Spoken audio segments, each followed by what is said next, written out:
Frankenstein begins and ends with an epistolary frame, a series of letters from the explorer Robert Walton to his sister, Margaret Saville Walton. Walton is a successful Englishman and a captain of a ship heading on a dangerous voyage to the North Pole. He wants to make scientific discoveries and become a famous explorer. Frankenstein opens with letters from Captain Robert Walton to his sister, Margaret. In the introduction, Walton describes his exploratory mission to the North Pole, where a ship hits an iceberg and gets stuck. His crewmen see a giant man on a dog sled. Shortly after, another man appears on a dog sled, and Walton and his crew take him on board. That man, Victor Frankenstein, tells Walton his story leading up to his rescue. Victor takes the narration at this point. He talks about his love of science. He describes how he came from a loving and amazing Swiss family. He talks about his parents, Alphonse and Caroline, and all his brothers and sisters as well. He talks about his love for his girl named Elizabeth. He meets Henry Clerval, who becomes his lifelong friend. Henry's passion for fiction and storytelling, as well as his warm and caring nature, lay in stark contrast to Victor's egotistical character. Just before leaving for university, Victor's mother dies. Her dying wish is that Elizabeth and Victor marry someday. Shortly after, Victor leaves for the University of Ingolstadt to study chemistry.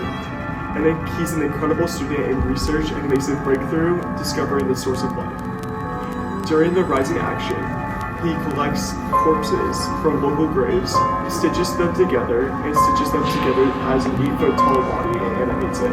Upon looking at his creation, he realizes how hideous it is and becomes frightened. Repelled by his creature, he runs away and rejects the monster. After walking through the town and finding Henry Clerval, they go back to Victor's apartment. He's happy to find the monster gone, but nonetheless falls ill due to strenuously working. Later, he prepares to return home. Before he departs, he receives a letter informing him that his brother William has been murdered.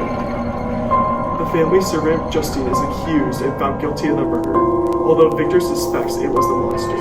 To deal with his guilt, he goes hiking at Montalembert, and the monster appears. The monster tells Victor his story of survival, living by a cottage owned by the DeLacy family. He then learned to speak and read, but upon revealing himself to the family, is completely rejected. The monster asks Victor to make him a mate, and Victor agrees. Victor begins working on the mate, but ends up destroying it after considering the possibility that they would create a full race of monsters. The monster, watching through the window, becomes enraged at Victor, and kills his friend Henry. When Victor comes back to Geneva, he becomes ill. And then Victor and Elizabeth get married.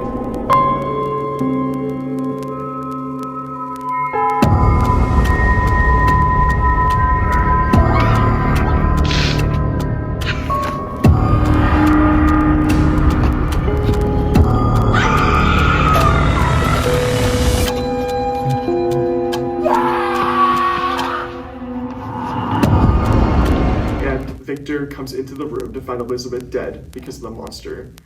In the climax, Victor describes how he chased the monster across the globe. During the following action, Victor's story leads up to the point where he is recounting the story to Walton, the character at the beginning of the story. He makes Walton swear to kill the monster for him, and then Victor dies shortly after. In the resolution after Victor's death, the monster comes on the ship and grieves the death of his creator, Victor. He tells Walton that he is going to kill himself, jumps off the ship, and disappears into the darkness. The story ends with a heart-wrenching and dramatic narrative about the poor Victor, the key protagonist, falling crippled and paralyzed to his illness and sadness and depression, as Walton lays him to rest.